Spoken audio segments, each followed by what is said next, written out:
Mohon bimbingan Roh Kudus agar selama acara ini kita benar-benar sungguh dapat mengerti bagaimana spiritualitas pelayanan kita yang telah kita siapkan untuk nanti.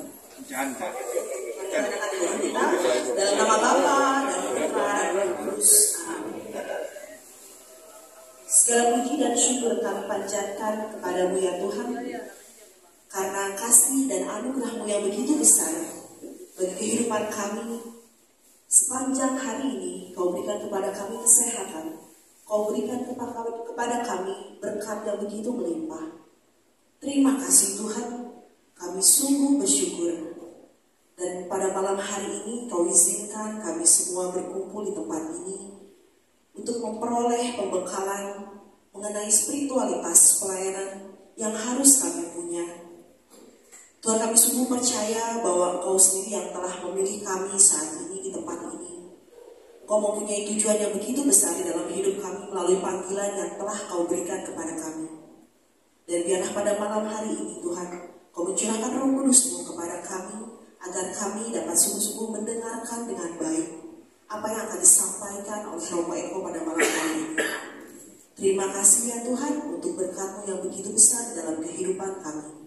Kami siap Tuhan untuk menerima materi yang akan diberikan pada malam hari ini. Doa ini kami panjatkan melalui satu nama perantara kami, Tuhan kami Yesus Kristus, yang hidup dan bertahta kini dan sepanjang segala masa. Amin. Bapa dan Putra dan Roh Kudus.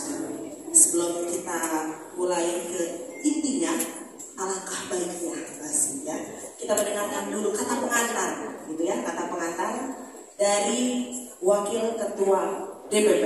Oke, saya sudah mulai melihat ke sini. Boleh minum dulu kok, karena waktu durasi Bapak sambil jawab. Oke, kita beri tepuk tangan untuk Bapak Kinar Sari.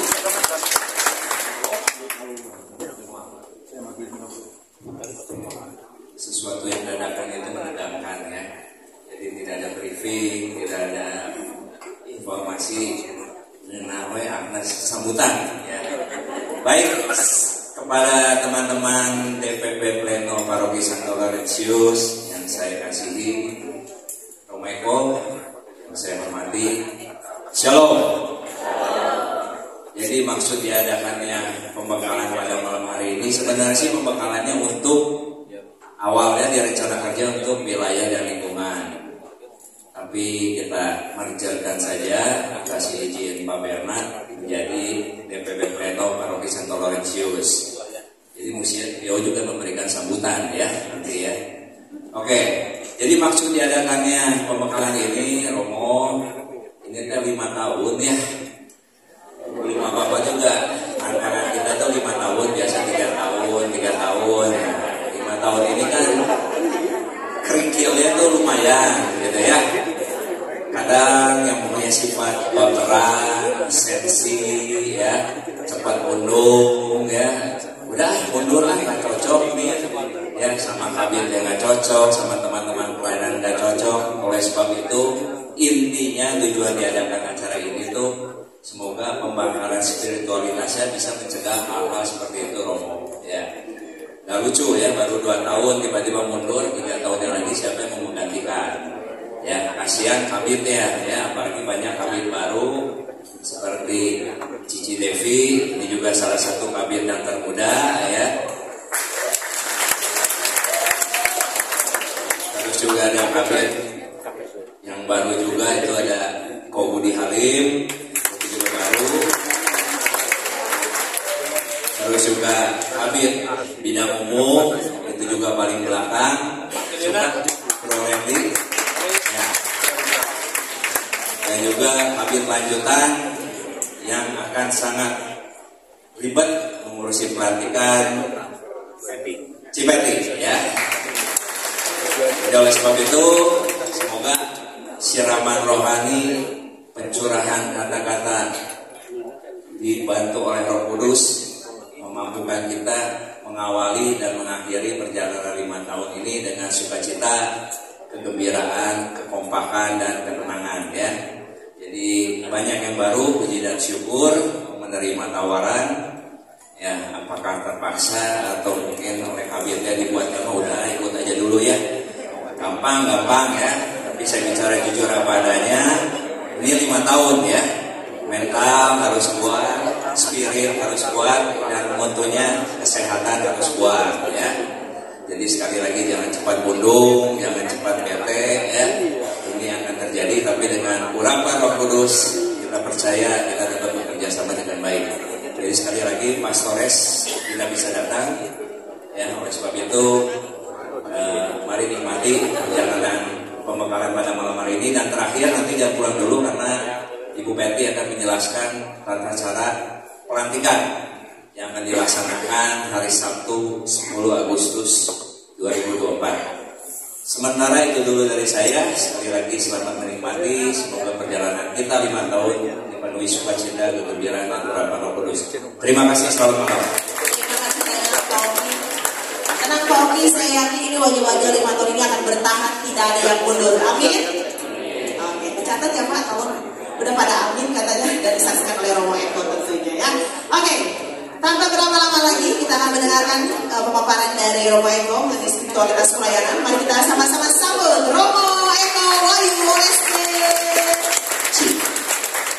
Baik, shalom semuanya. Selamat malam. Saya tadi waktu mendengarkan Pak Oki memberikan pengantar, saya ingin juga ya, kurang berat ya jadi anggota DPH pelayanan di gereja. Coba kalau itu DPR dan MPR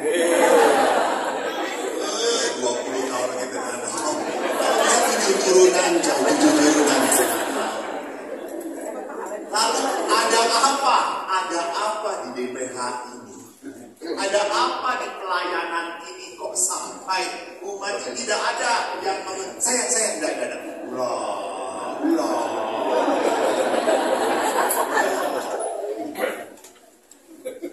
Tidak mungkin mengajukan, yang banyak mengundurkan diri. Bukan mengajukan. So, ada apa? Rupanya Yesus tidak pernah berkata omong kosong. Yesus berkata, jalan pada keselamatan itu sempit. Sedangkan jalan kebinasaan itu luas. Maka pada saat sempit, orang tidak berburu-buru ke sana. Karena apa?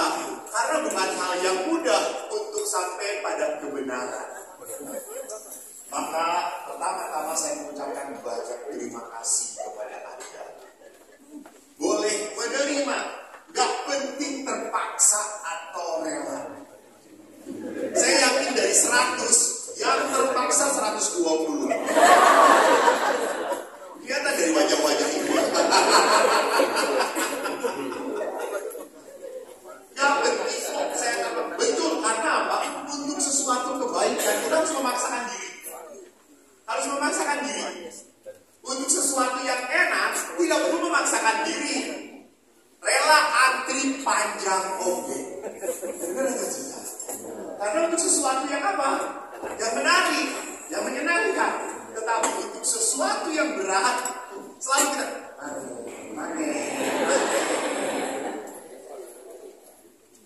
maka mari kita lihat apa itu panggilan, apa itu putusan. Lalu siapakah kita ini? Jadi gereja itu disebut Mas Kopen. Karena jadi misalnya siapa? Salah di gue, enak aja loh.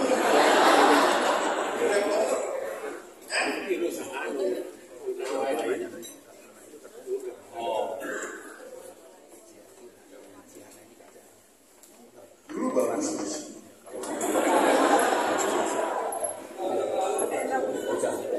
Ini mau pindah ke situ.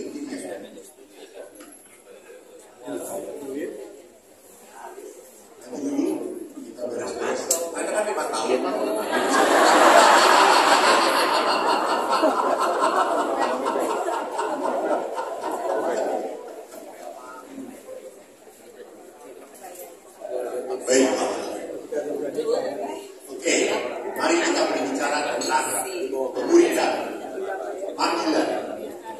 Jadi dalam surat Rasul Paulus kepada jemaat di Roma dikatakan, kamu mempersembahkan tubuhmu sebagai persembahan yang hidup, yang kudus, yang berkenan pada Allah, dan itulah ibadahmu yang sejati. Jadi ibadah sejati yang berkenan pada Tuhan itu bukan semata-mata doa, tetapi persembahan apa? Hidup saya, waktu saya, tenaga saya, pikiran saya. Itu persembahan yang kita berikan kepada Tuhan. Maka Bapak Ibu, gereja dalam bahasa Yunani adalah eklesia. Dari dua kata, eukletos, artinya dipanggil untuk keluar. Jadi kalau kita hidup menggereja, kita itu dipanggil untuk hidup keluar dari diri sendiri, keluar dari ego, keluar dari kenyamanan diri. Saya mau direpotkan. Saya mau direpotkan. Seminggu yang lalu saya memberikan retret dan koleksi singkat untuk para anggota Rantai Bunga. Florentina. Dan saya kaget sejak saya persediaan ada Ibu Florentina yang ada di situ. Sejak saya kecil di sini, di Laurentius. Sejak saya persediaan, mereka semua. Ini sudah ada sebelum Laurentius berada. Walaupun sekarang sudah lanjutin bukanya. Kalau salah segitunya. Tetapi sudah kemarin dan segitu terima kasih pasti sudah menyadarkan saya. Jadi apa yang saya mau perlihatkan tangguh, kuat. Dia mengatakan, Pastor, kalau saya tidak melayani itu sakit. Kalau saya tidak melayani itu ada sesuatu yang kurang dalam hidup saya. Wow. Jadi di dalam hidup dia sudah apa? Sudah ada sebuah panggilan. Panggilan untuk apa? Keluar dari diri dia.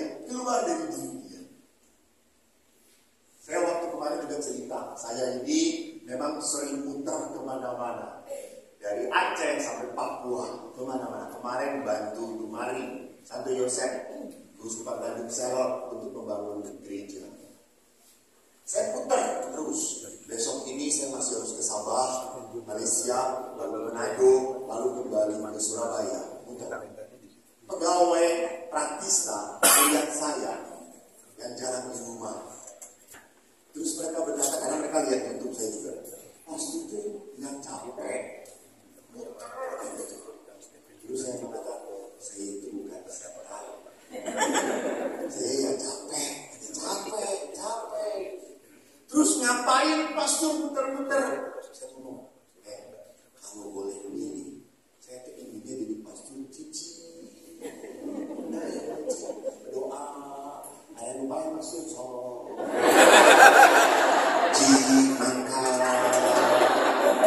dia menghadap Yesus. Nah, saya inginnya mah kayak gitu. Saya ingin kayak gitu. Enggak macam-macam, enggak capek-capek ngapain sih? Uang saku juga sama.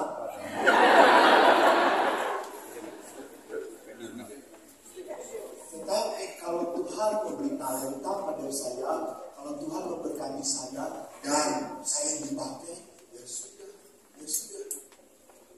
Karena ada saatnya saya tidak akan dipanggil lagi. Ada saatnya saya dipanggil saudara.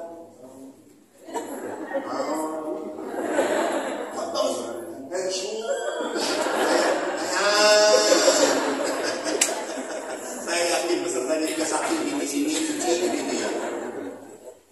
Jadi saudara-saudaraku ingat, semua ada waktu. Jadi kalau ini waktuku, nanti saya perlihatkan untuk Ya sudah, saya berikan hidup saya. Saya berikan diri saya. Mengapa Pak Oki sampai mengatakan seperti itu? Karena sudah banyak terluka oleh pengalaman.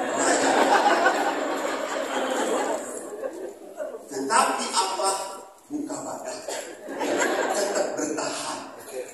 Maka saya mengatakan apa? Di gereja Katolik terlalu banyak komentator. Komennya kotor. Dan selalu komentari yang jelek terus. Selalu. Setan nggak senang kita jadi baik. Gak bisa. Selalu ngomongin, selalu dikeluhin. Selalu. Maka mari kita perhatikan apa itu panggilan. Pertama kita lihat rasul, itu dari bahasa Yunani apostolos, bahasa Inggrisnya apostol, sedangkan Ibrani itu shaliach.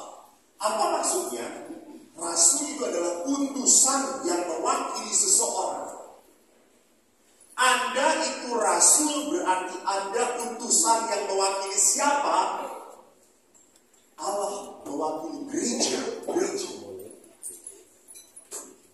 Jadi gereja itu harus sampai kepada umat lewat siapa? Ya Anda.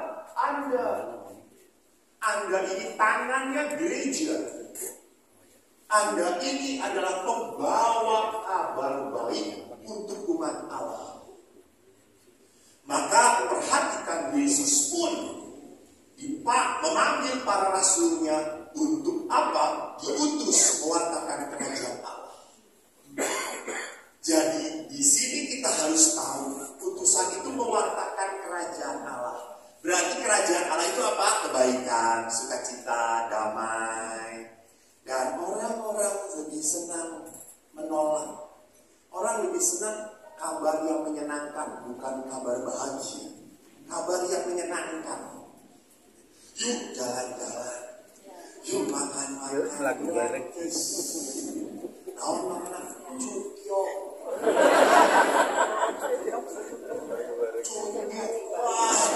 Orang Katolik udah marah cunyuk. Waduh, kau bilang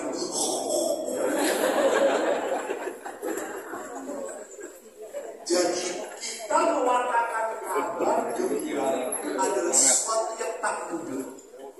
Karena di dunia ini banyak kabar gembira lain yang lebih menyenangkan, yang lebih fun daripada Fred, terima Tuhan. Sekarang itu banyak sekali orang-orang yang hidupnya lebih praktis, mudah, jangan dibuat sulit. Apalagi kita menghadapi anak-anak muda yang agnostik, sudah mempertanyakan emangnya Tuhan itu betul ada atau tidak. Lalu apa bedanya saya berdoa dan tidak berdoa? Itu kan gak ada sih. Nanti setelah mati sudahlah, kan kita juga tidak tahu apa-apa. Maka mereka begitu mudah membantah gereja. Nah itu tantangan dalam kerasulan. Maka lihat saja, lihat di sini saya selalu dari dulu saya kecil, memang pelayanan itu banyak wanita. 12 rasul tetapi murid Yesus lebih dari 5.000 orang wanita tidak dituliskan dalam kitab suci. Wanita-wanita melayani Yesus tergerak. Jadi merasul adalah tugas misi mewartakan kerajaan Allah, dan tugas itu memang pada misi 12 rasul kemudian menjadi umum kepada semua murid Yesus termasuk kita. Maka mari kita lihat dalam kitab suci bunyinya bagaimana tentang kerasulan. Injil Markus mengatakan Yesus naik ke atas bukit. Yesus memanggil orang-orang yang dikehendakinya. Lihat, dikehendakinya. Jadi jangan macam-macam. Anda itu dikehendaki oleh Tuhan. Dan Tuhan itu menempatkan suaranya, kehendaknya lewat siapa? Lewat umat. Yesus pas. Paling bener nah.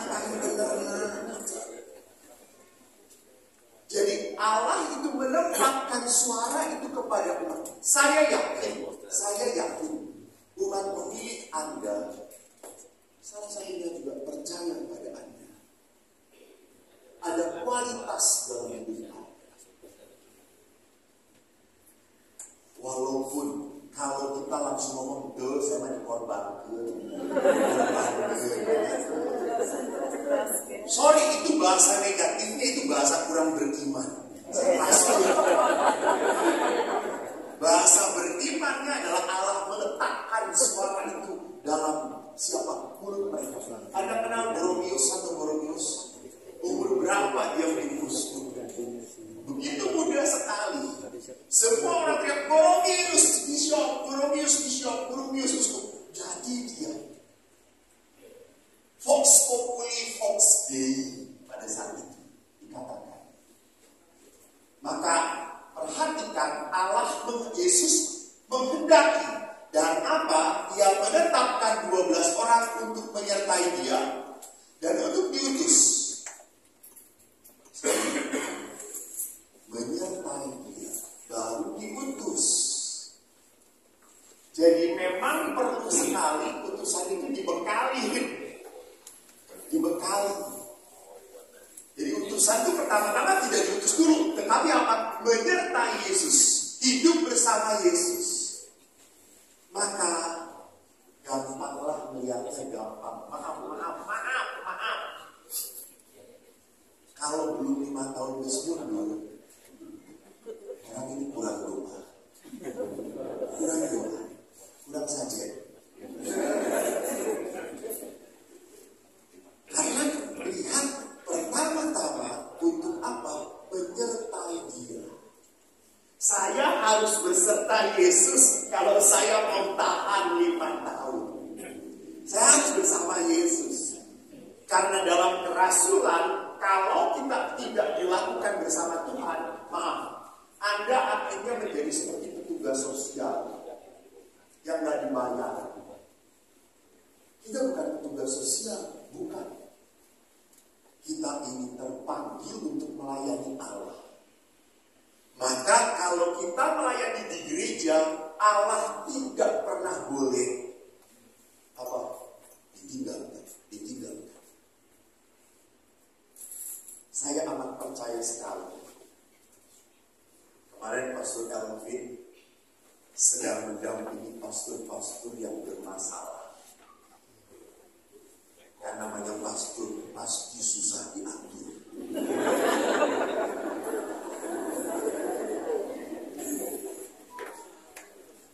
Ada pastor-pastor yang bermasalah dan dia mengatakan cukup banyak pastor-pastor bermasalah. Akarnya apa? Bukan jatuh cinta. Bukan. Akar yang merusak para pastor tidak tahan karena mereka tidak berdoa. Di saat seorang pastor tidak berdoa lagi, hatinya kosong, masuk hati.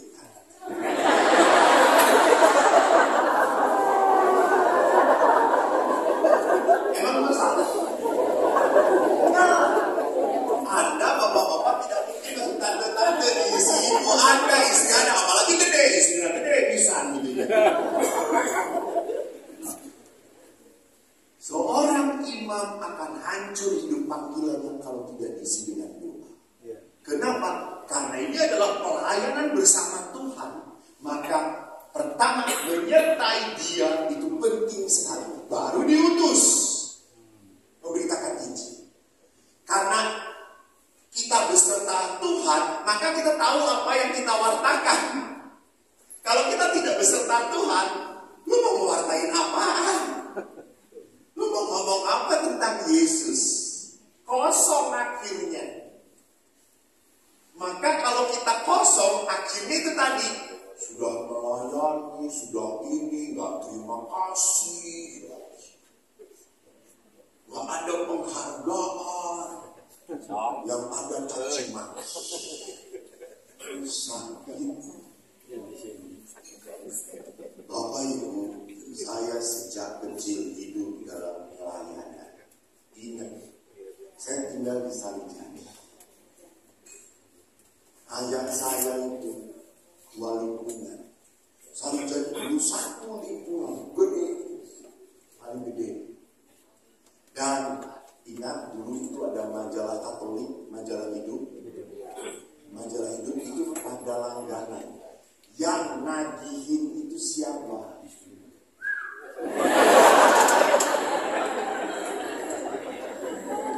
Saya bukan tadinya naik sepeda hotel, naik. Oh, tadi ini. Jadi kalau udah bayar itu kasih satu lembar. Kalau Anda ingat zaman dulu, satu lembar. Dan dari 10 yang ditagih, 2 yang bayar. Besok tiap po, jawab apa ya besok nanti 13.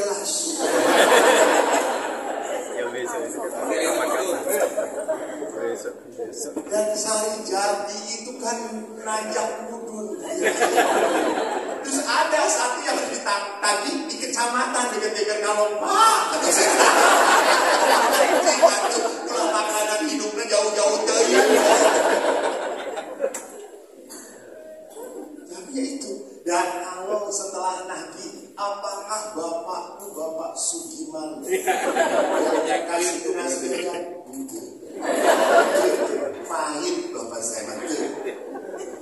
Lalu Pak nggak ada bonusnya. Bonus apa orang bonus?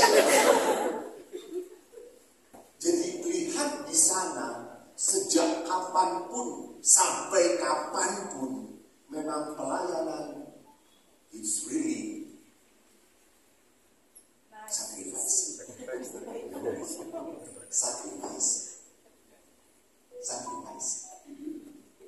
Dari sacrificing Anda tahu akar kata sacrificing apa? Sacrifice itu, tapi akar kata utamanya dari bahasa Latin. Sacrifice, akar utamanya adalah sacer. Sacer dalam bahasa Latin artinya apa? Suci. Jadi kesucian itu bisa diraih lewat apa? Pengorbanan. Mana ada orang kudus yang matinya tertawa terbahak-bahak, hidup dalam pesta pora? Tidak ada. Martir dirayakan dengan kasihlah warna apa? Merah. Karena darah mati mereka. Maka pelayanan dan sacrifice dan kesucian itu adalah sesuatu yang menyatu. Tidak ada sesuatu kesucian diraih tanpa sebuah sacrifice, tanpa sebuah pengorbanan. Dan di dalam pelayanan disitulah letaknya apa? Pengorbanan. Jelas, kelihatan. Maka Bapak Ibu lihat Yesus memanggil. Maka apa yang ini inisiatifnya Yesus? Kemarin saya ditanya oleh orang, kan kemarin juga ngisi Pak Ibu saya tentang pelayanan keluarga dan pelayanan. Ada seorang Romo, pelayanan ini panggilan atau pilihan? Ya, kamu masih ingat ya. Panggilan atau pilihan? Karena dia MC-nya. Pelayanan ini panggilan atau pilihan? Bapak Ibu, pelayanan adalah sesuatu yang terpatri dalam hidup kita. Manusia pelayan, lewat pelayanan itulah dia menemukan arti kehidupan. Jadi, the meaningful of life you will get not from you get anything, but from you give everything. Beberapa tidak tahu aku. Ini terjemahannya lihat di bawah.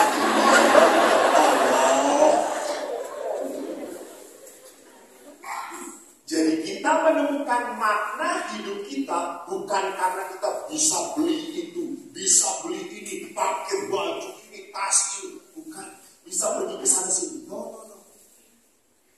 Justru orang menemukan arti hidup pada saat apa? Memberikan.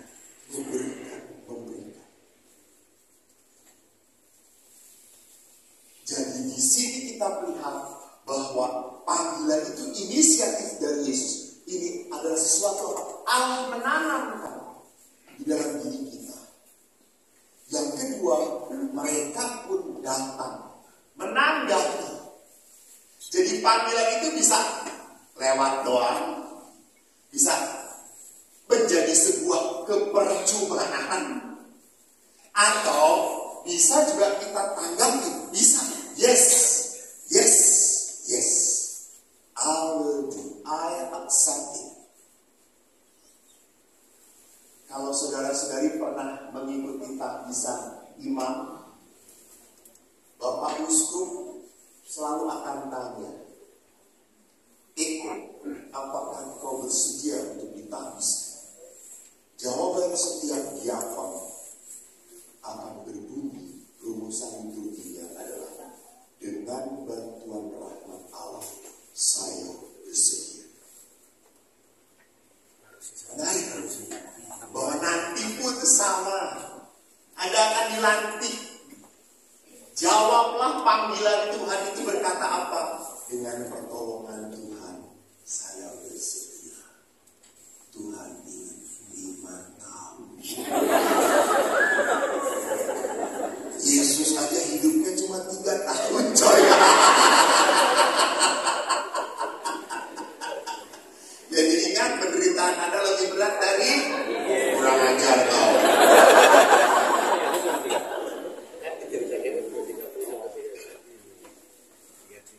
Dengan bantuan rahmat Allah, saya mau menanggapi. Bukan sombong, ya bisa lah, gampang. No, hese, susah, gak mudah. Yang ketiga, Yesus menetapkan, dan lihat di sini mereka ikut tinggal bersama Yesus. 3 tahun para murid dibentuk oleh Yesus, Maka saudara-saudari ingat, pelayanan, panggilan ini adalah saat Anda untuk dibentuk oleh Tuhan. Bukan semakin menjadi sombong, bukan, tetapi semakin lembut. Karena maaf ya, saya bersyukur kepada Allah setelah 25 tahun di rumah retret, saya boleh merasakan tugas di paroki. Dan di paroki saya bertemu dengan umat yang lebih galak daripada pastor.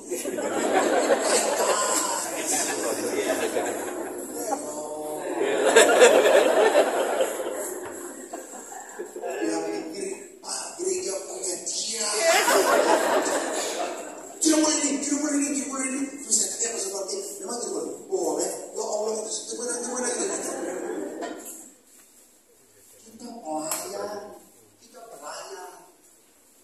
Kita membawa kebaikan, bukan membuat orang itu sampai terluka. Jangan sampai Anda itu dipanggil untuk membawa wajah-wajah Yesus. Dan wajah Yesus itu ingat, kadang-kadang diludahin, kadang-kadang ditempeleng, kadang-kadang dicaci maki, kadang-kadang disakiti. It's okay. Apakah Yesus berubah? Tidak. Anda pernah nonton film Yesus? Bagaimana waktu Yesus dikhianati oleh Petrus? Apakah engkau salah satu dari orang berikutnya? Bukan. Wajah Yesus bagaimana? Bukan. Petrus.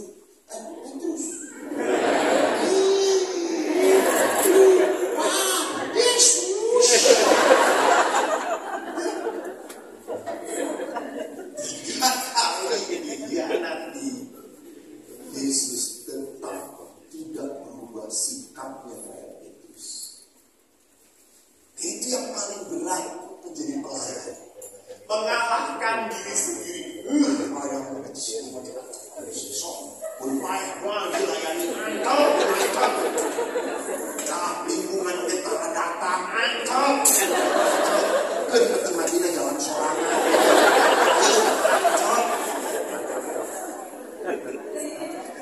Di sini ada pasti ada ketua lingkungan yang sudah berpuluh-puluh tahun.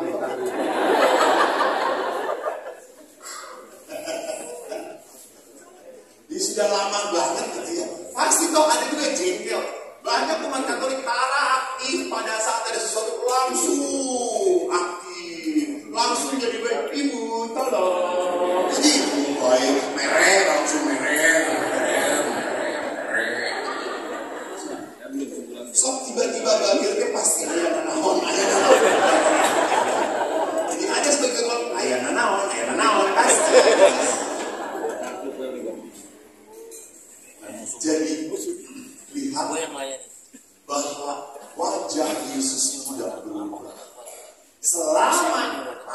sorry ya, selama dia Katolik, menjadikan seperti apapun, saya tetap harus menerima.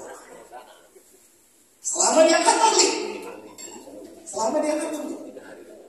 saya tetap harus menerima. Tapi pastor,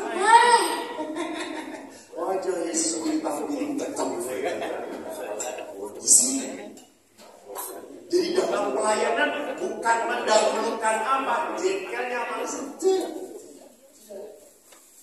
Saya pun sama waktu di Medan dipanggil saudara-saudara. Saya ke rumahnya itu kurang lebih stasiunnya 30 kilo.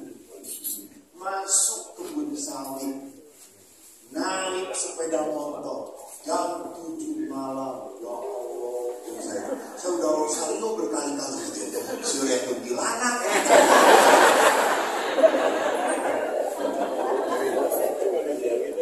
Karena pastor itu bukan rasa setan, yang cekrek di jalan itu walah. Dia sudah tidak ada yang menemani dan minta bisa kematian. Pokoknya harus malam itu juga pastor. Besok tidak bisa besok acara ada.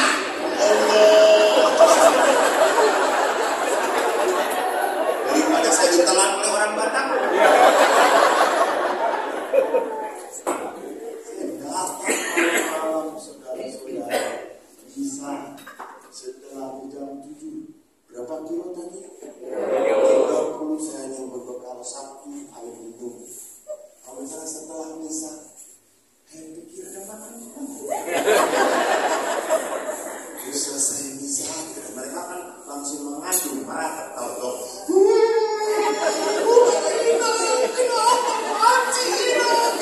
Saya tadi jam 7 saya misa. Udah, selesai. Belum, pastor.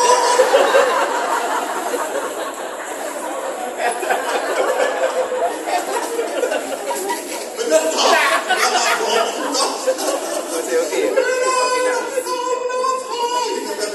Udah selesai, pastor mau misa. Tidak. Setelah misa, wah. Ya, pastor pulang ya? Ya. Dan diantar ya, pastor? Ya. Tidak makan kan? Tidak ada.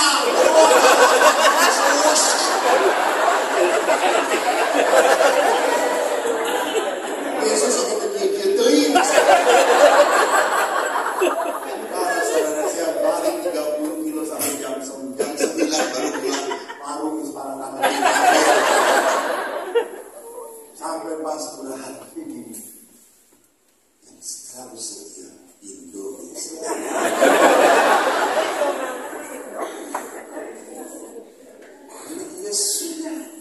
Ya sudah. Halo Pak B. Saya datang bicara gitu. Pas naik desentri, emang dia Katolik? Ya dulu dia Katolik pas ngomong kan sudah tadi mau datang.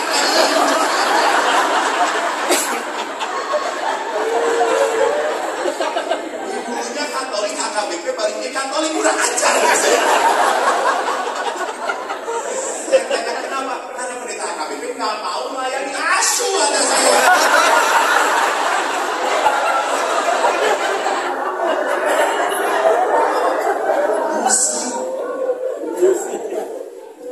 Mereka bisa ubah betul. Lalu bapak.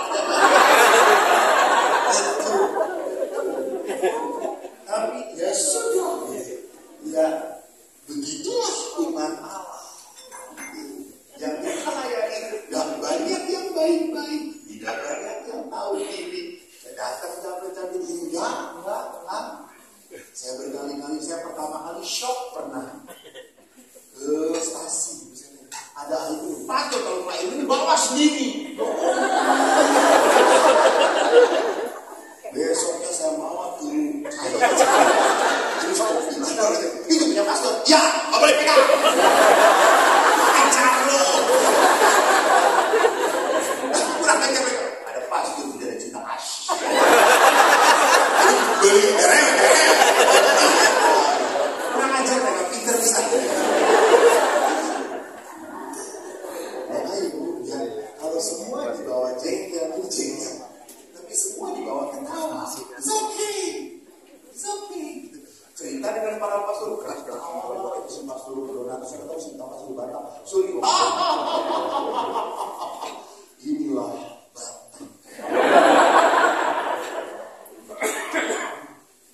Jadi saudaraku, apa yang mau saya katakan menanggapi panggilan saya sudah menyediakan, saya siap. Maka sekali lagi, kalau saya tidak menetap dalam Yesus, akhirnya apa? Mudah menyerah. Udah capek, udah selesai. Udah akhirnya putus asa. Beberapa pastor, sorry to say, bekerja di tempat-tempat misi pun kadang-kadang cukup berat. Kemarin saya ke Dumai, saya masuk pasturan, itu udah cairnya coklat. Pasturan yang foto jelek sekali. Saya melihat kamarnya, pada saat buka kamar, susah buka, keras, semua berat. Kasurnya bau apa? Sudah lama tidak diganti. Ini pastor tidak pernah ada pakai. Nah, ini pastor terakhir, pastornya belum mati.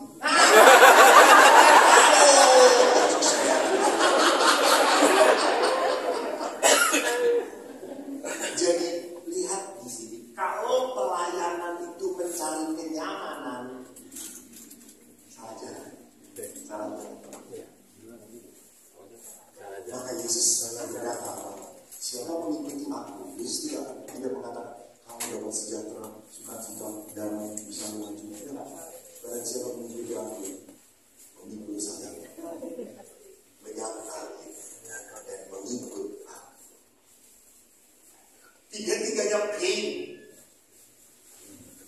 Maka para murid digodok oleh Yesus. Maka Bapak Ibu jangan pernah lupa, pelayanan adalah tempat kita digodok oleh Tuhan. Dimurnikan hidup Anda menjadi seorang Katolik. Dimurnikan. Jadi pelayanan adalah saat pemurnian. Maaf, saya menghadapi beberapa pelayan yang sakit hati gereja, pindah gereja. Gak sedikit, banyak. Sakit hati. Jadi lihat, memang pelayanan itu pemurnian. Kalau Anda, saya jamin, Anda cuma datang ke gereja hari Minggu, bisa ingat pastor Nasahal. Iya lu gancang.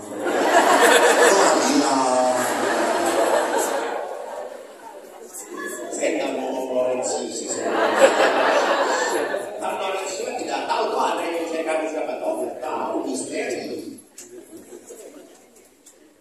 Anda cuma datang seminggu sekali, saya jamin Anda jadi kasih bisa lama, bisa cuma kayak gitu doang Pak. Tetapi dalam pelayanan hidup Katolik Anda digodok, didewasakan lewat pelayanan. Justru Anda dimatangkan di dalam pelayanan menjadi apa? Katolik sejati dalam pelayanan. Maka lihat, setelah hidup bersama, para rasul ambil bagian dalam tugas Yesus. Dan jangan lupa dapat puasa. Beberapa prodiakon tidak dilatih untuk membuat renungan, tapi saya bertemu dengan umat yang tersentuh oleh perenungan prodiakon. Karena ada kuasa, Tuhan memberikan kuasa. Jangan takut. Kalau Anda sudah dipilih, Allah akan membekali Anda. Allah akan berikan kekuatan. Allah akan berikan daya. Allah akan berikan Roh Kudus. Saudara-saudari, maka lihat di sini, ambil bagian dalam tugas Yesus. Jadi yang utama itu itu siapa? Yesus. Yesus yang mengubah siapa? Yesus. Bukan tugas Anda menobatkan umat. Yesus. Anda mah tugasnya apa? Melayani. Membawa Yesus. Mana tobat ke tobat? Anda mah Gusti Allah. Betul. Saya 25 tahun memberi retret. Apakah setelah retret anak-anak tobat? Mau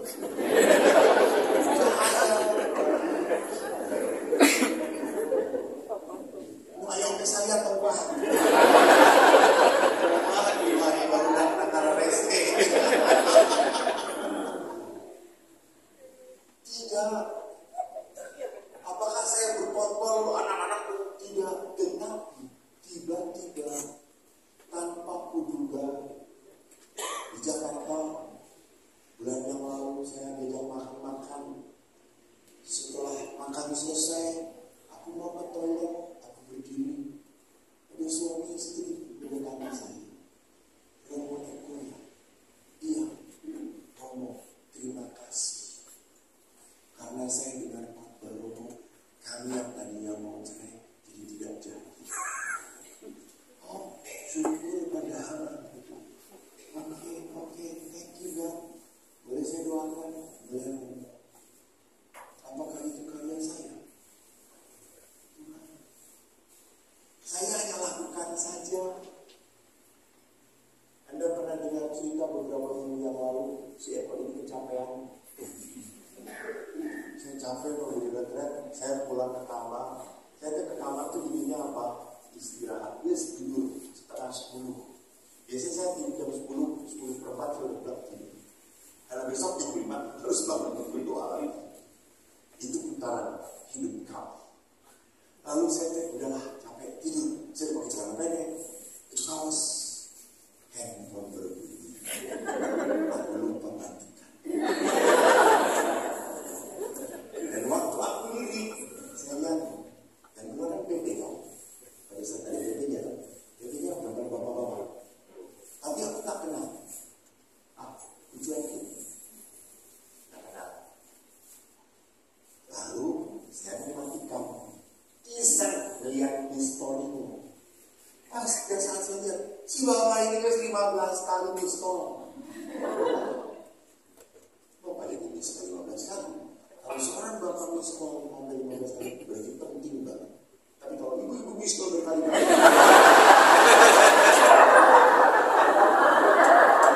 that is the problem for me. Dan kalau ibu dia kata, halo Romo, udah makan belum? Halo.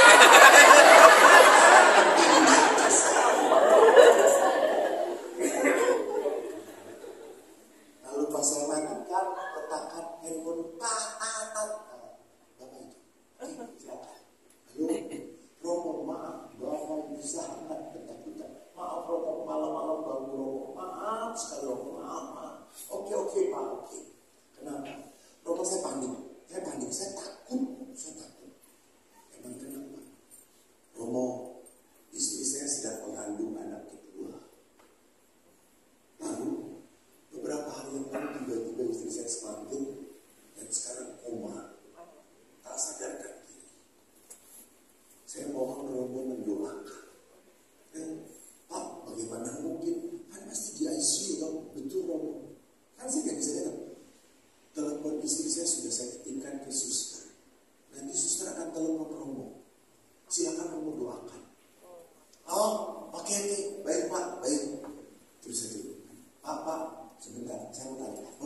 gitu aja. Capek saya. Saya tuh duduk nungguin telepon. Di meja belajar saya itu ayah Rosario, ayah patung Bunda Maria. Saya lihat Bunda Maria, tahu kan Bunda Maria?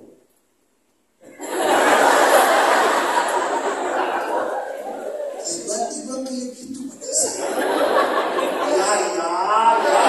Saya harus melayani walaupun capek.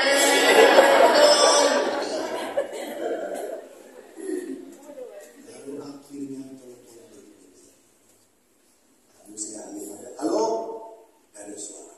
Saya bilang, tip, dia isi. Ibu, saya mau eko.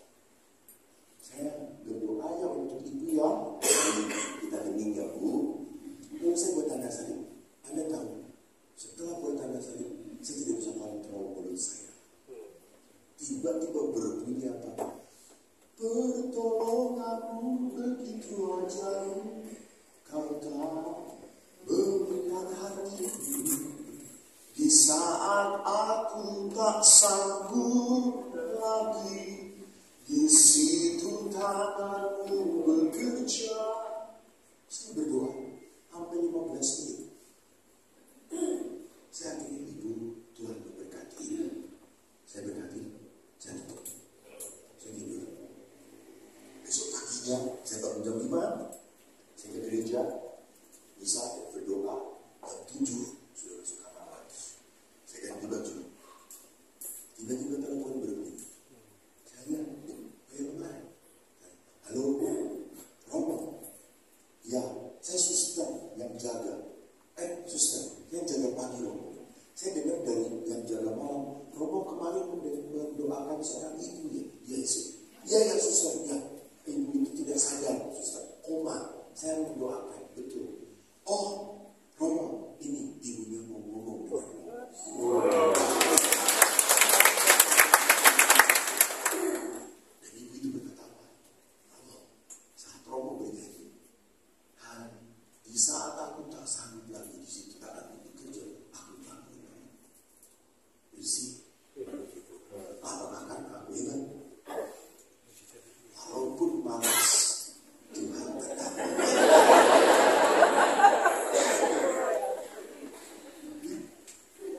Walaupun malas, karena kita bersama Yesus, Yesus ada kuasa. Jangan main-main. Jadi pada saat itu, Tuhan, terima kasih. Tuhan bisa memakai dalam kemalasan kita, dalam ketidaksemangatan kita. It's okay. Menyertai, ikut ambil bagian dengan tugas Yesusnya. Maka Bapak Ibu, lihat, begitu banyak teks-teks yang terkait dengan panggilan para rasul. Dari Markus, Matius, dan panggilan-panggilan itu disesuaikan dengan apa? Konteks Yesus ngomong. Di antara para pelayan Yesus adalah penjala manusia. Di antara para tukang kebun, pekerja tuayan. Di antara peternak, Yesus berkata apa? Gembalakanlah domba-dombaku. Artinya apa? Menjadi gembala, menjadi pelayan adalah sebuah keharusan. Katakanlah Allah tidak sanggup bekerja kalau Anda tidak mau ikut ambil bagian dalam karya Tuhan. Maka lihat unsur dasar panggilan muncul dari apa? Keprihatinan hilang. Jadi kita itu harus punya apa? Punya keprihatinan dengan gereja kita. Kita harus punya kepedulian dengan gereja kita. Ini gereja Laurentius itu punya kita.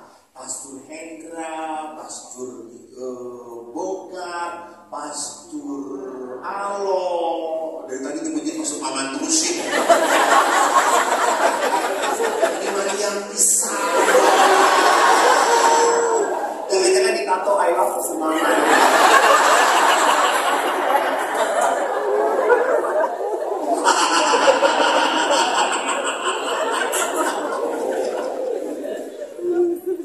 Beliau-beliau ini bisa dipindahkan kapan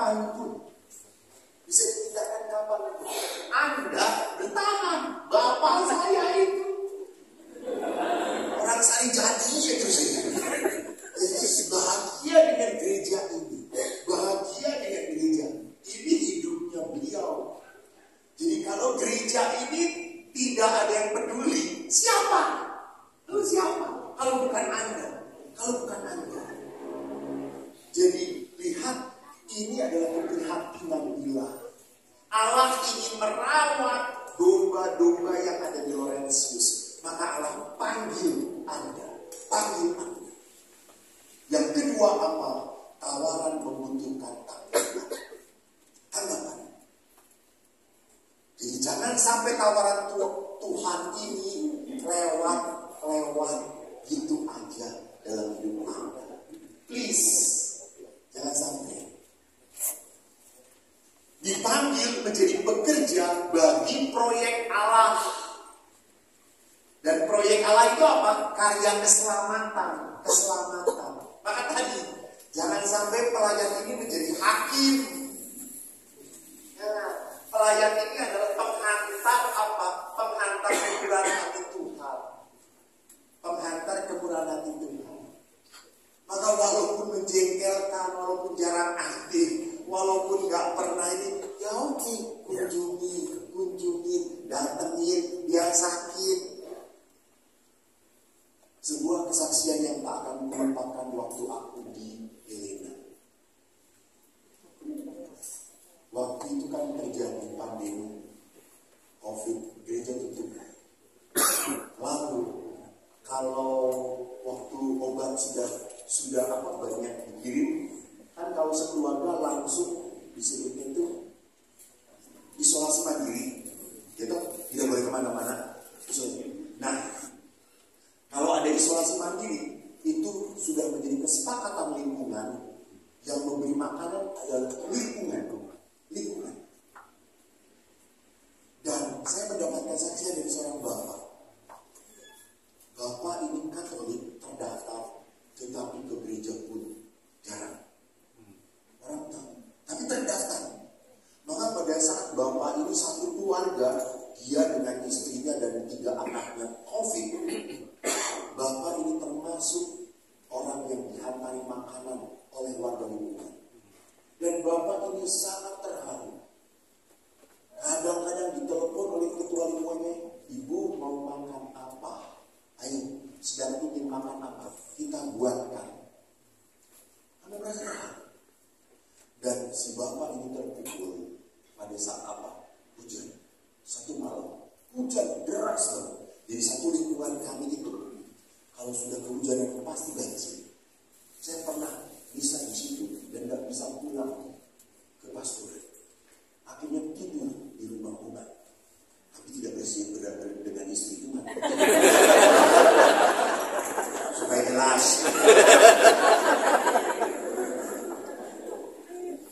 Jadi di sana itu kalau udah hujan, udah pasti orang tuh pasti banjir.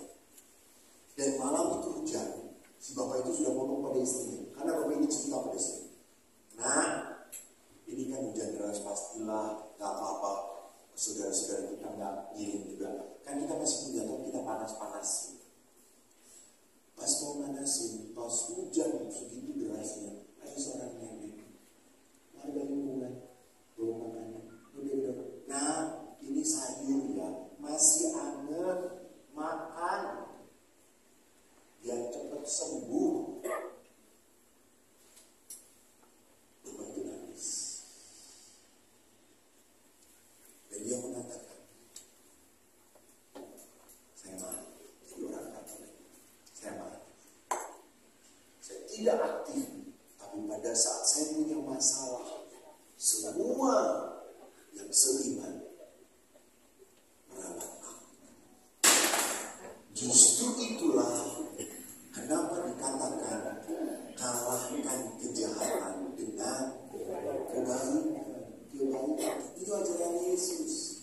Kalau jahat dibalas jahat biasa wae. Tapi pada saat dia tidak aktif, kunjungin terus. Maka sama Bapak-bapak. Kalau Anda jengkel dengan pastor, jangan omongin. Dosa. Doakan. Ya, doakan.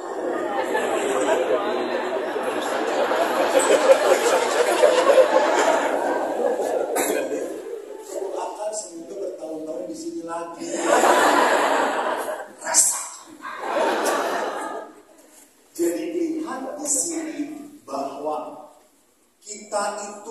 masuknya proyeknya Tuhan. Kalau proyek Tuhan itu adalah karya keselamatan. Kita harus bisa mengantar kebaikan. Jadi saya tumbuh besar di Sarijadi. Saya selalu bawa undangan, pertemuan, lingkungan. Bapak saya ketemu, ayo datang. Udah semua dikunjungin. Haleluya yang datang 5 orang. Dan mama kalau lengkapnya Syaryo.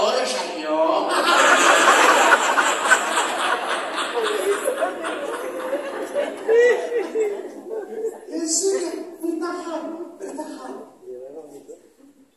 Tapi toh lihat apa yang saya katakan, iman bertumbuh lewat justru seperti itu.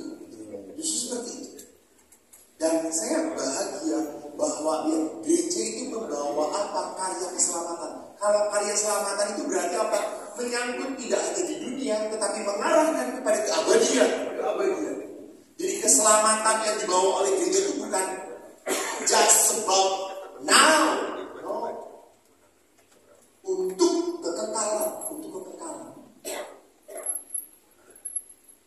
Saya syukur waktu di Sarijadi didampingi oleh Pastor Blessing. Pastor Skelter zamannya itu dengan Pastor Blessing. Beliau Pastor Belanda. Kalau kunjungan umat bahagia sekali. Apalagi kalau pastor itu datang ke rumah saya. Ibu saya senang. Dan kalau pastor Skelter datang langsung, ini warung. Saya suka sekali.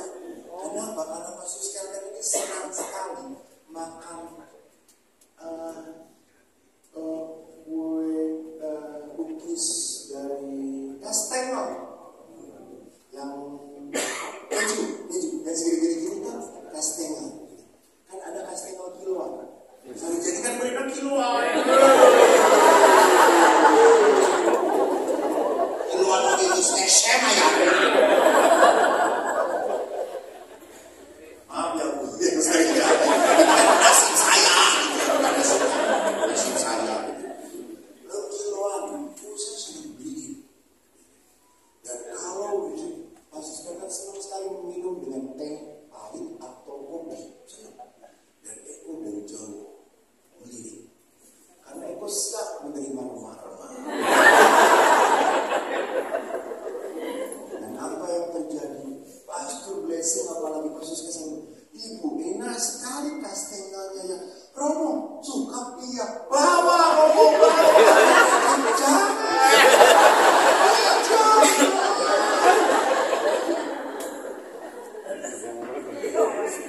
Rupanya buah-buah pastoral adalah makanan dan Eko. Tidak ada satu butir pun tersisa. Maka besoknya lagi kau beli Kastengel. Saya icipin dulu. Saya pengen jadi pastor lah. Jadi lihat saudaraku bahwa apa? Bahwa dalam pelayanan kita harus sadar. Kita ini memang konyol, betul konyol. Pelayanan itu konyol. Nah untungnya, lu aja bikin hati. Lu aja bikin jengkel. Tapi saya tetap itu konyol. Karena saya tahu ini demi apa? Sebuah keselamatan. Ini demi sesuatu apa? Kebaikan untuk orang-orang. Bukan demi saya biar masuk surga. Belum tentu. Anda tahu ada sebuah cerita. Tadi malam aku bermimpi. Bapak Oki masuk surga. Mimpi. Ya aja bisa mimpi. Tenang aja Pak. Mulai emosi. Saya mimpi. Terus kan kalau masuk surga kan pasti ketemu penjaga pintu surga. Masuk terus. Lalu masuk pintu berkata, Oki, kau sudah begitu banyak pelayanan di Laurentius. termasuk kerajaan Allah. Dan di kerajaan Allah ini kamu dapat kendaraan sesuai dengan kebaikan kamu. Ini Innova. Innova. Saya dapat Innova. Dia tiba-tiba pada saat dia ngomong Innova, dia lihat pembantu pastor aja. Nah, dia pakai Mercy.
Dan selama gereja ada, tidak mungkin tidak ada kerasulan Allah. Itu tadi yang saya katakan. Anda ini adalah tangan-tangannya Tuhan. Untuk apa? Merawat domba-domba. Panggilan kerasulan awam, gereja itu bagikan tubuh Kristus. Sehingga apa? Menggarap sebanyak mungkin orang, seluruh umat manusia, supaya terarah pada Yesus dan diselamatkan oleh Yesus ini. Jadi orang-orang lewat panggilan ini supaya apa? Merasakan Tuhan peduli pada kamu, Tuhan masih mencintai kamu. Jadi lihat bahwa kita dipanggil untuk menjadi apa? Garam yang membuat rasa berbeda, yang membuat komunitas kita punya kekasan. Maka ciri khas status hidup awam adalah hidup di tengah urusan duniawi, tapi dijiwai semangat Kristiani, menaikkan kerasulan mereka. Jadi Anda tetap harus bekerja, harus ngurusin rumah tangga. Nomor 1, harus pisan. Tetapi apa? Anda tetap dijiwai untuk menunaikan kerasulan. Anda tetap dijiwai oleh semangat Kristiani. Walaupun saya seorang ibu, walaupun saya punya keluarga, saya siap untuk berbuah, memberkati yang lain. Ini panggilan kerasulan. Nah, awam menerima tugas merasul dan hak merasul berdasarkan apa? Persatuan mereka dengan Yesus. Maka kerasulan harus dijalankan lewat keutamaan Kristiani, yaitu apa? Iman, harapan, dan cinta. Jadi saya harus seorang rasul awam, pelayan awam, harus hidup punya iman yang benar dan sungguh mendalam. Jadi jangan pernah menjadi orang Katolik yang tidak mengerti tentang kekatolikan. Kita mau peduli, karena dengan mengerti, kita semakin mendalami, menghayati iman kita. Kan saya pernah misa dengan teman-teman saya. Waktu seminari, saya itu ada 93 orang mau jadi pastor. Seminari menengah, Bapak Indah, sama dengan Bapak Ustika itu. Waktu itu, kalau nggak yang daftar itu 270 atau 300, yang diterima cuma 98, dan saya adalah yang diterima yang ke-99. Ini batal naik. Kalau masih memang nomor 1 dan pintar, makanya jadi uskup. Tapi saya pernah di Israel.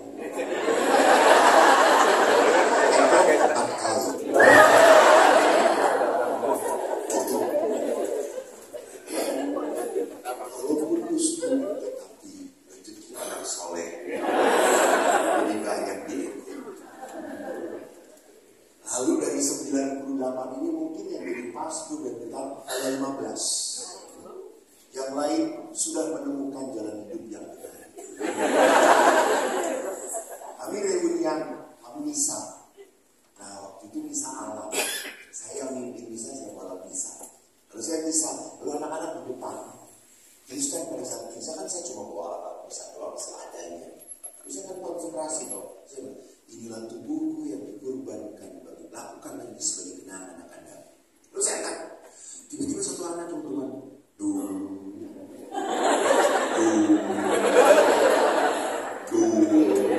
saya menahan ketawa cici. Ketawa kurang ajar, sopan itu Kristus. Lalu saya turun untuk ada ketawa. Tiba-tiba anak-anak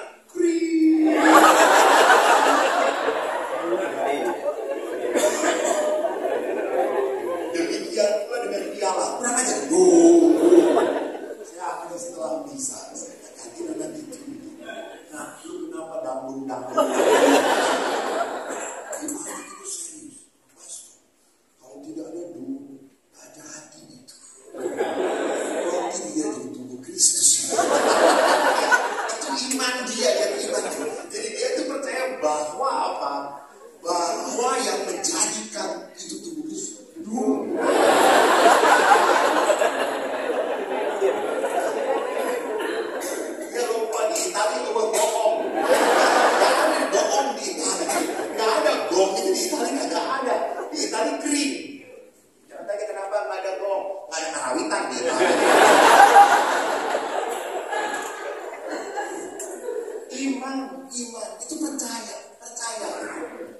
masih kecil gitu. Walaupun salah kadang-kadang imannya. Emang lucu juga. Saya pernah dibantah banyak hal yang lucu di sini. Saya senang kalau menceritakan. Kan anak-anak itu suatu hari dia akan sangat percaya perusahaan itu harus diberkati. Terus orang datang hormat banget, pastor, tolong doakan perusahaan itu saya pastor. Mana dia buka. Orang Batak itu senang sekali pakai perusahaan fosfor dan hijau karena terang, karena mereka gelap.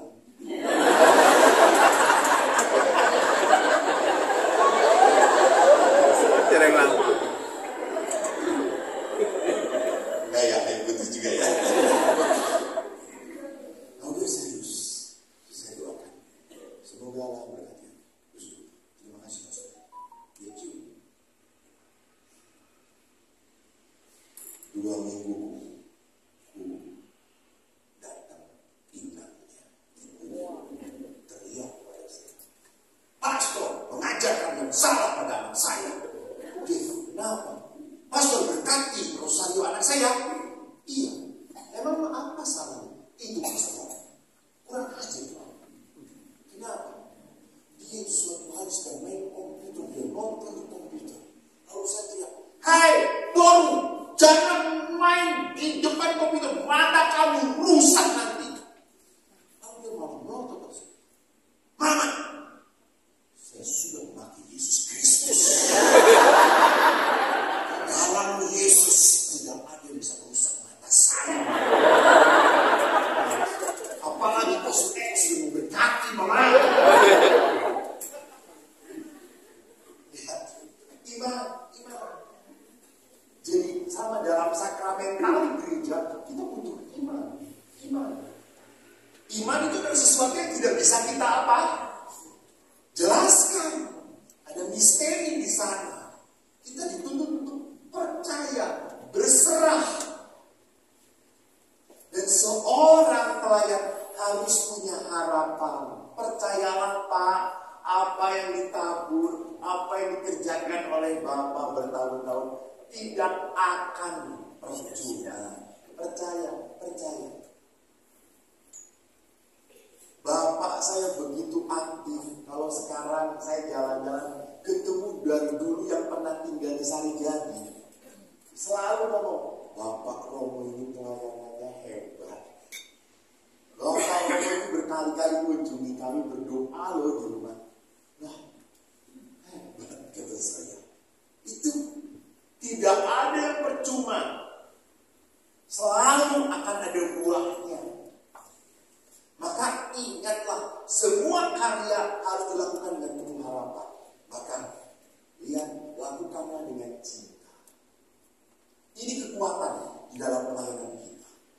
Maka spiritualitas kerasulan awam di dalam dekrit tadi dikatakan apa?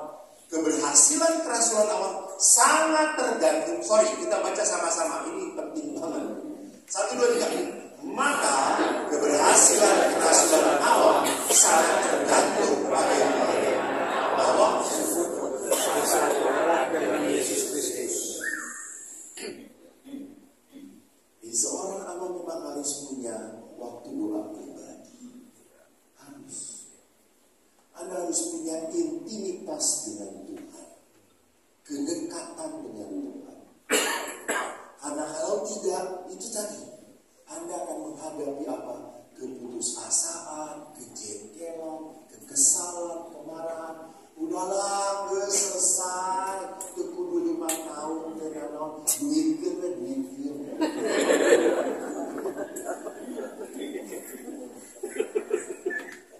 Jadi lihat di sini bahwa Pak, ayo, Anda akan kuat. Kalau apa? Kalau Anda bergantung pada Yesus, bersatu erat dengan Yesus, baca kitab suci, renungkan. Jadi jangan hanya Anda begitu taat, Anda tahu toh. Kalau sudah baca buka TikTok kan kita rasa toh.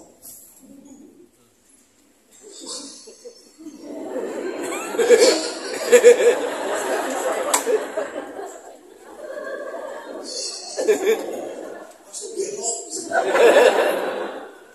Tapi terus 1 jam 2 jam. 1 jam 2 jam.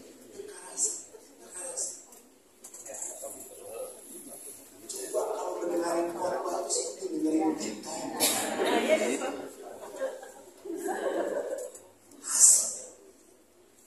Jadi lihat, saya harus punya keharusan pada hal-hal yang ilahi, pada hal-hal yang rohani. Harus punya keharusan. Maka bidang kerasulan, lihat, di sini dikatakan bahwa bidang kerasulan yang pertama adalah keluarga. Karena keluarga adalah gereja kecil. Yang kedua, apa? Kaum muda. Maka Bapak Paulus mengatakan kaum muda itu adalah masa kini dan masa depan gereja. Maka harus dilibatkan. Saya tahu di lingkungan Anda pasti ada anak muda. Yuk ajak. Biarkan mereka buat acara, didatengin oleh orang tua. Ini orang tua tapi kamu yang buat acaranya. Biarkan.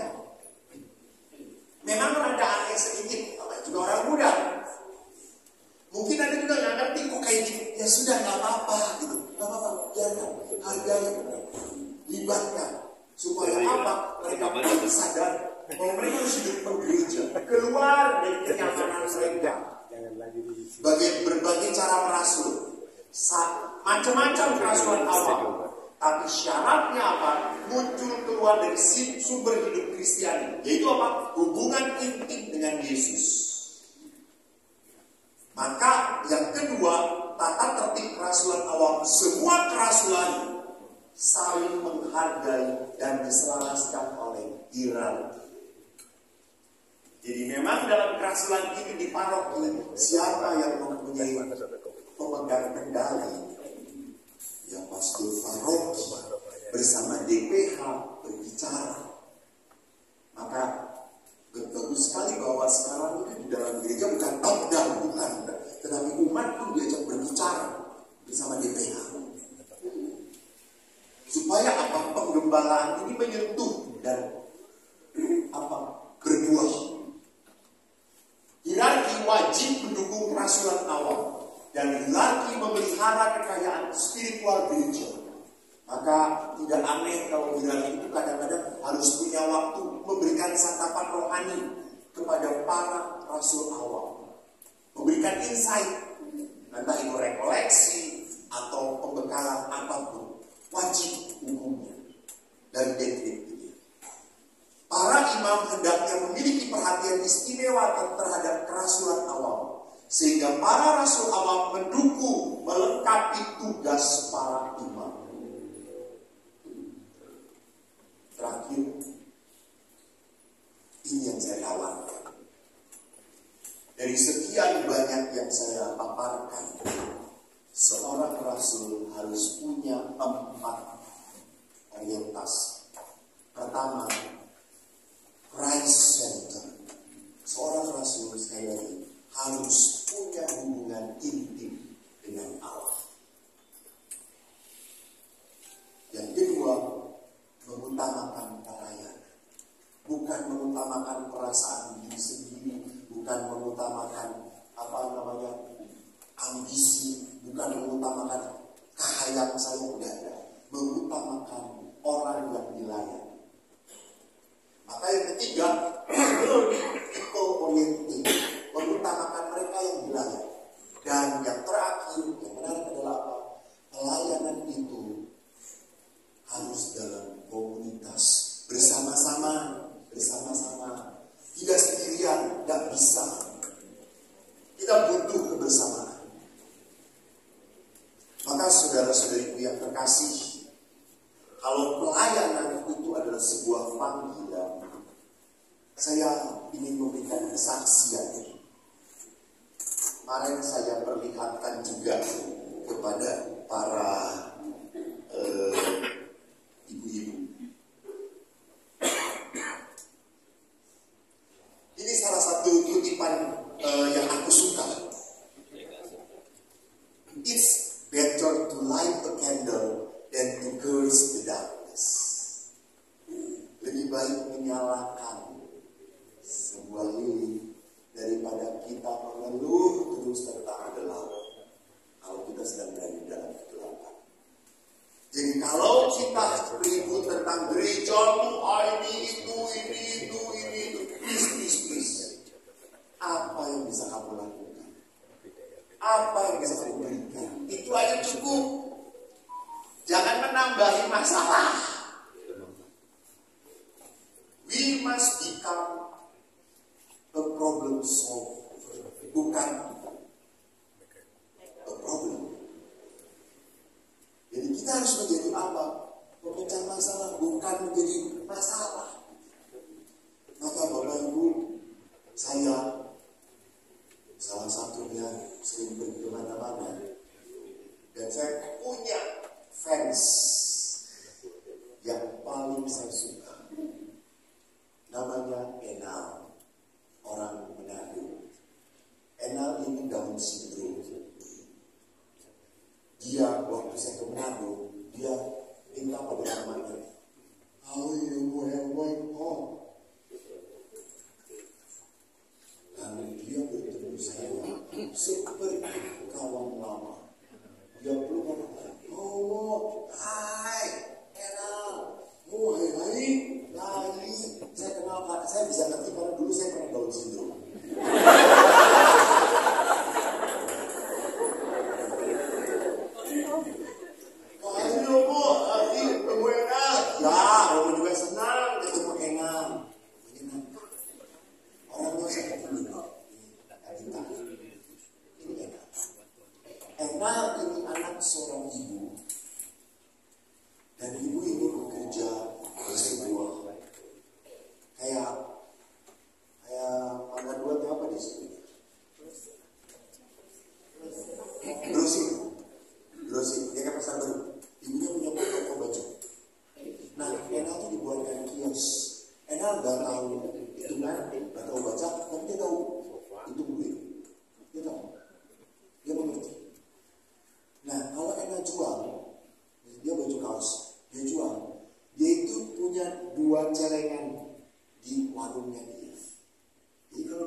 Halo, naon? Terima kasih. Mahat. Terima kasih. Hai mahat ya ya. Ya nih. Ini nyambung kan ya?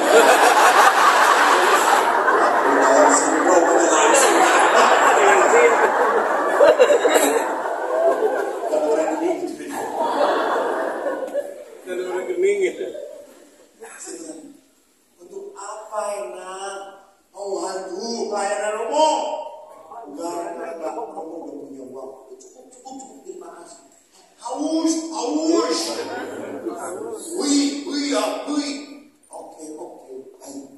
Saya tutup. Ya, saya kubris. Tak lama kemudian, ibunya telepon. Romo, selamat malam. Oh, thank you. Tadi Enal sudah telepon. Thank you banget, Bu. Ya, Romo. Tadi Enal minta nomor rekeningnya. Iya, tolong kasih. Enggak, kata saya. Ibu, nanti juga paling-paling uang ibu udah. Itu uang Enal. Enal itu nabung. Enal kasih.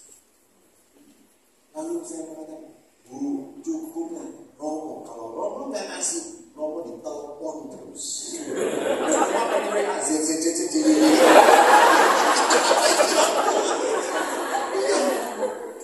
Biasanya seminggu 2 kali Romo tiap hari datang. Pokoknya baiklah Bu. Saya tutup. Saya kasih ke rekening.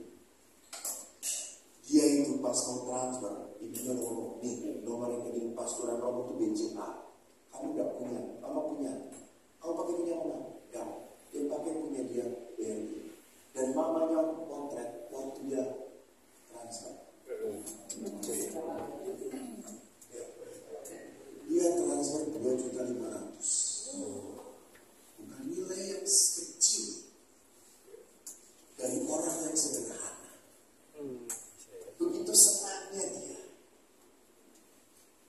begitu sukacitanya dia. Gak mungkin kalau orang itu tidak ada Tuhan dari hati dia. Dan kemarin mungkin beberapa ibu-ibu pernah melihat video saya membantu pembangunan gereja Santo Yosef Dumari di Kalimantan Timur. Saya wawancara, gereja itu belum berdiri, gereja lama sudah rusak. Karena dapat, bukan dari saya tidak tahu. Enak langsung. Oh, gua. Iya. Benar. Oh, hai. Ya langsung tutup telepon dan mereka pada Mama transfer. Punya enak. Dan saya tidak tahu bahwa dia transfer mobil yang di Kalimantan itu. Baru tidur saya. Romo, pasti Romo kenal. Dia tulis enak. Hah? Ini si enak? Iya, 5 juta. Dia transfer untuk pembangunan gereja. Saya sampai telepon lagi. Enak. Aduh Tuhan, kamu baik sekali. Oh, ya ada. Apa coba?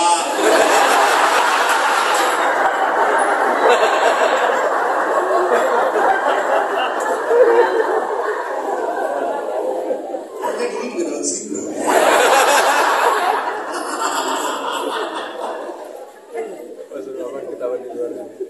Jadi apa yang saya mau katakan, Bapak Ibu, pelayanan itu bukan sesuatu yang berat kok.